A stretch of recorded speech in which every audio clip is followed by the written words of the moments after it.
Hello, Galaxy season ticket members. This is Chris Klein. Thank you for joining me to this afternoon's digital town hall. If you have questions, please send them in. I'd be happy to answer any and all of them today. It was important for me over the last month to 6 weeks. I've had the opportunity to speak to over 1,000 of our members personally, and a couple of these events that we've held either at our stadium.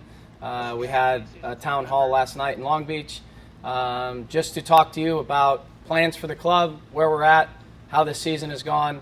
I understand for most of you, myself included, this season hasn't gone the way that any of us thought.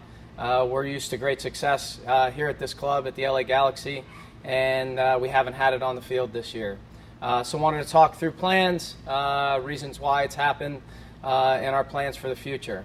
One thing that I would start off with is we're in the midst of a building process, and we have ambitions to build and to get this club back on top, which is where we belong. And we are as committed as ever to do that. We feel that things that we have started this year have started that process for us. There are a lot of things that are very important to us, but of utmost importance is you all. We do this for you. We do this for members of our club. And we try to be as successful as we can to give you a club that is that you can be proud of. Your experience here, your experience at our stadium from the time that you leave your homes, get in your cars, drive to StubHub Center, watch our team play and drive home. We want it to be an amazing experience for you, something that you value, and we can really put our best foot forward. We spend every day thinking about how to make that better. And we want to use times like these to hear comments, to hear things that you like, hear things that you don't like. So with that, we'll get started. First question is from a season ticket member named John. He says, I'd love to see the return of Robbie Rogers next season. Do you think that's a possibility? Thanks, John, for your question. In terms of Robbie Rogers, we would all love to see him play. Heading into this season, Pete and his crew had said that Robbie Rogers was going to be our starting right back. From our medical staff, we were told that he would start preseason with us. We all know now that that didn't happen, and he had some complications with his minor surgery and some nerve damage that's put him out the entire season. If Robbie's has one coach that he's closest to, it's Ziggy Smid. So they're in conversations now to see about the possibilities of Robbie's recovery and if he can come back in 2018. We do have an option on Robbie, so if that is something that he wants to do, I think we're open to it, but we do know that that decision has to be made sooner than later because we're already in preparation phase for the season in 2018. Question from a season ticket member named Jeff. He asks, why did we raise ticket prices for members when the quality of the team when the team performed inadequately this year? Yeah. Thanks, Jeff, for your question. It's a very good one. We don't make pricing decisions solely on the success or lack of success of our team. There have been years where we've won MLS Cups where we've reduced prices. There's been years where we've won MLS Cups where we've kept prices flat. Making these decisions are never an easy one. We continue as a company to invest in our venue, into StubHub Center, into players. And we have never, for Mr. Anschutz, we've never been a club. AEG's never been an ownership group that have passed that spending on to our members, on to our fans. In saying that, we are running a business, and we did have a slight uptick in prices. For some, it's flat. For some, it's less than 1%, and I think the most that we went up is a little less than 4%. We value every dollar that you spend with us, and I understand that any increase impacts you. But I guess the main thing is that our intention is continue to improve your experience, continue to add amenities here at your stadium, and continue to push things forward, both as a business and also as a club that you guys have grown to know and love. Next question is from Alex. He asks, what positions will you be focusing on when it comes to improving the overall squad for next season? Pete and Ziggy have been looking at this and preparing for us to build. We've said before we have tremendous flexibility in our roster. I believe we have 7 players that are guaranteed and under contract for next year. There's another group that we have options on. So we have flexibility to improve our roster. As they're going about this, they understand that for any successful team that we have to be very strong up the middle of the field, starting with goalkeeper and ending at the forward position. So I don't think there's any secret that we have ways that we can get better. I think Ziggy said it last night in our town hall. We've given up too many goals this year and we haven't scored enough. So you can draw those conclusions. In saying that, we do believe that we have a core of players that we can build around. When you look at a player like Roman Alessandrini, and as a first-year player in our league to have 9 goals and 10 assists at this point, while integrating into a new league, while having a few nagging injuries that have held him back a little bit, we believe he's had a very successful year. A player like Jonathan Dos Santos coming in that's just getting integrated, we believe that he's a world-class player and a player that we can build around. I know that Ziggy's looking to get Gio in spots where he can be more productive. He had a year last year where he had double-digit goals and double-digit assists, and it's finding the right players to build around. There are also some, not that they're surprises to us, but players that have really stepped in. A player like Ima Boateng that we believe we can get more production out of. Defensively, we know that we need to shore up that part of the field, and with Yella leaving mid-season and not really getting the best of him this year, it's hurt us. And players like Dave Romney and Daniel Steris have stepped in and done a very good job. We've gotten a lot of valuable minutes out of them, but certainly we're looking to shore up that part of the field as well. Question from Nick on the live stream. He asks, the new big screen on the south side is great. What are some other stadium upgrades that we can expect to see in the future? Great question. We have, not only did we add the biggest video board in our league on the north end, we added another one on the south end with the Universal Studio sign. We've added ribbon boards throughout the stadium that we're able to use. We've upgraded all of our club seats. We completely redid all of our luxury suites. The upper deck seats have been redone as well to have seat backs. We have added amenities for Soccer Fest, which is at the south end of our stadium. We're in the process of redoing the north end of our stadium in a tailgate area. We're constantly looking for different ways to invest in this building. Since this building was built in 2003, it changed our game in this country. It changed the standard for stadiums. And under Dan Beckerman with AEG and Mr. Anschutz, we've continued to keep that on the forefront. There's no better venue that represents Southern California, that represents LA. And when this building is full, and when this building is loud with all of you and with our team performing well, I still believe that there's no better venue in this country to watch and to play a game. We have a question from Henry Flores. What can we do to bring in more talent from the CONCACAF region to our team? Good question, Henry. As our league continues to change, the emphasis on scouting becomes more and more important. As rules come into our league, rules like TAM, that offer more money to go out and spend on players, maybe that aren't household names, it becomes something that we have to go and look for. So the first thing is building our staff. The first thing is building Ziggy's staff, building Pete's staff from a scouting standpoint. And if there's one man that's had a very good history, certainly in CONCACAF, it's Ziggy. He has an understanding of how to build teams and how to find the right players. Look at a player like Carlos Ruiz, who Ziggy found and brought in before anyone knew him. Look at the things that he did up in Seattle and bringing in players like Ozzy Alonso, things that he did in Columbus, bringing in Schelotto. So having that mind, along with Pete and his staff, to go out and find players is the first and most important step, and we're going to invest in that area so that we're going to be the best there. The next question is from Jeff. He asks, what can we do to get the best out of Giovanni Dos Santos next year? Gio's an important player for us, and finding different ways to get the best of him is something that Ziggy is looking at. Before he left for Confederations Cup, Gio was playing very well. Gio was productive. Gio was scoring goals. Gio was getting assists.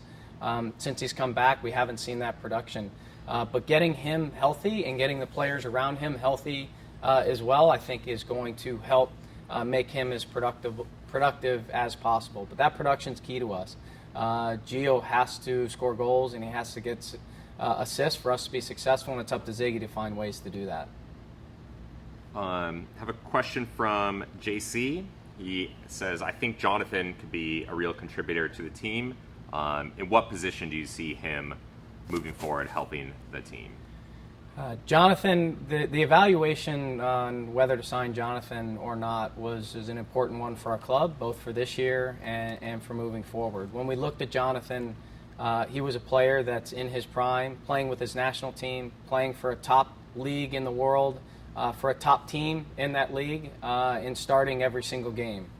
There has never been a player like that in his prime that has come to our league at the height of his career. So getting a player like Jonathan that can play in the middle of the field was a big thing for us. And to get him to come here at the time that he did was a big thing for our league. So building players around him is important. In speaking with Ziggy and Pete, they believe his best position is either as a 6 or an 8. Ziggy describes him as a connector, one that can make everyone around him better. He can get the ball and he dribbles well, he passes well, and he can be the connector from our defenders into the attack. And so I think we're just starting to see little glimpses of Jonathan, and as he gets settled in, I think the best is yet to come. The next question is from Tomas. Will the LA Galaxy continue signing players over the age of 30, or is there a change in philosophy? Our league has changed, so I would never sit here and say that we will or will not continue to sign players over 30. We want to put the best product out there and have the best team that we can. In saying that, we're looking at ways to get younger. There's certain players that we have that are coming up through our academy that have done well, that have integrated into Galaxy 2. A player like Bradford Jameson is showing a lot of promise. We have younger players like Ima Boateng, Giassi Zardes. All of our DPs are still in their 20s. João Pedro is in his early 20s. So we have a core of players that are young that we can build around. Over the last 5 to 6 games, Jermaine Jones has shown what a contributor he can be in the right system. And so we would never get locked into saying we will or won't. However, we believe that the core of our club has to be players that are young, either entering or in the prime of their careers, and then you sprinkle in the pieces with younger players 18, 19, 20 years old, and some veterans that can be leaders in the locker room. Ashley Cole is a fantastic example. Ashley, I believe, is 36 years old, and he plays and trains like a teenager, and he's been fantastic for us. So quality is quality, and we're trying to build a team that can be successful. The next question is from Edric. You mentioned that the team has flexibility moving into next season. Can you elaborate on the team's plans to make that happen? I talked a little bit just about our contracts. That's one aspect of it, and certainly positional needs that we've talked about. Flexibility that we've talked about is not only do we have contractual flexibility with our players, we also have players that are in the prime of their careers that other teams find value in. And so we're constantly looking at different ways to value the assets that we have and try to get the most. Paul Arriola was a great example.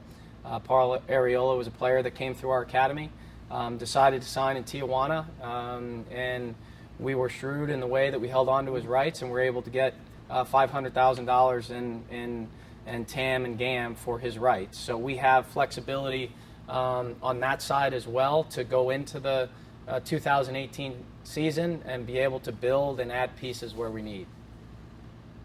Question from JC. Will improving the team's offense be an area of focus during the offseason? Of course. I think we have maybe 4 goals from the forward position this year. Giassi has started to really play well and is finding a rhythm. But certainly in the attacking end of the field, we know that we have to get better. In the last game, we finally had a front 6 that was healthy, with Giassi and Ima and Roman and Gio and Jonathan and Jermaine. And you could see the benefit of that in terms of putting a team like Seattle in their home stadium, place that's tough to play on turf, putting them on their heels for most of the game. So we have pieces, but we know that we need to add and can add to get better. Next question. So the team has gone in many different directions this year, and this fan is not convinced to spend their money here next year. Can you kind of explain the different directions the club took this year and share your direction for the club moving forward? I know when you're watching a lot of times it seems that the direction has shifted. We've changed coaches. The direction has been the same. The direction for our club, for LA Galaxy, is to be the best. We want to win each and every year, and we understand that there are times when there's a process that we have to follow so that we can get there and not only win but have sustainable success. So as we headed into this year, we knew that we had to rip the Band-Aid off and we had to exit some players, and we exited a legendary coach in Bruce that did it a certain way for a very long period of time. When we made that change, it wasn't just to get younger, it wasn't just to play our younger players, it was to get players through that could be good for a long time. There were injuries that happened, injuries to Robbie Rogers and Sebastian Lletget and Baggio and Yella's situation that shifted some of that, but the direction's still the same. We will get the most out of our development system. We will bring players through. There was never an intention to play all of them at the same time, but we will bring players through. And as I said, a player like Bradford Jamieson is starting to show. Scouting, we mentioned before, we have to scout and we have to be better at bringing players in with the available money that we have, and then designated players is the other piece. So having those pieces that we have to be able to build around, I believe we're in a very good position heading into the offseason. As it relates to you and where to spend your hard-earned money, we believe that over the period of our league, that if you've chosen to invest and chosen to be a supporter of the LA Galaxy, by and large, there's been no better club to support. The ambition has not changed. We are the Galaxy, and we always will be, and we will keep that ambition now and going forward. Mr. Anschutz and Dan with AEG are as invested as they've ever been, and it's our charge to execute that here at the Galaxy. As I said before, we do that so that your hard-earned money is well spent and you enjoy your experience here and you enjoy being a supporter and enjoy being a member of the LA Galaxy. A question from Miran. The club's claims to represent Los Angeles, but this fan feels that we are neglecting the San Fernando Valley, or the Valley in general. Are there any intentions of changing that? And if so, how? Yeah. We have fans that come from all over, and so we value each and every member. We understand that LA and Southern California is a vast area. It is not just one city. It's a collection of a bunch of different neighborhoods, and so we are looking at ways to connect better with all of our members. We have an Alliance Club in Conejo Valley that has given us kind of a tent pole in that area, and we're looking for different ways to activate, certainly in the Valley, in LA, in Southern California, down south, and we want to do that for all of our members and bring them together. Our hope is that they will all come together at our stadium, and we can use that as the best avenue to connect with people, but certainly the Valley is and will be important to us. Have a follow-up question. Will the seat color ever change from green to blue or some other color from the club? Yeah, we have added new seats, as we've talked about, in the upper deck that are gray. We have added padded seats in our club section, which are also gray. I would love to have blue or all gray seats in our venue. Even more, I would like for there to be people sitting in the seats so no one could see the color of them, but certainly over the last couple years, we have invested to make StubHub Center the home of the LA Galaxy, no matter who is playing here, whether it be a national team game, whether it be two teams from Mexico, whether it be the LA Chargers. This is our home. This will continue to be our home. So branding throughout the stadium, branding throughout our campus is important to us, and I would like to say over a period of time that my guess is we will have different colored seats here. think we're at our final question submitted so far. EA asks, for the casual soccer fan, can you tell them why they should join and support the LA Galaxy over a competitor?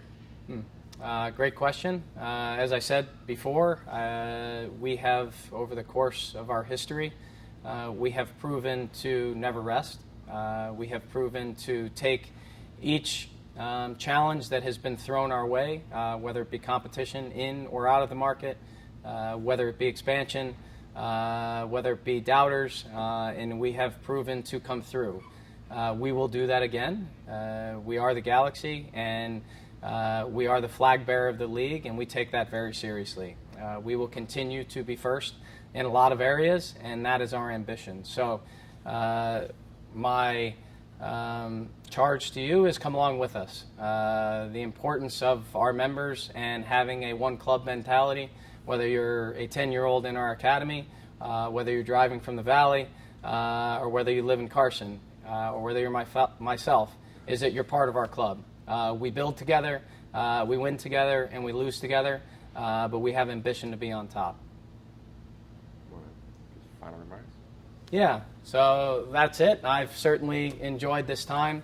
As I've said, we've done a number of these. We're going to do another mini one before the Toronto game, so contact your service rep if you'd like to join that, or stop me around the stadium. I'm always walking around, and as I said, there is no, we value you. Our players value you as members of our club. We can't do this without you, and come along with us, come along with the Galaxy as we head towards the end of 2017 and build towards 2018.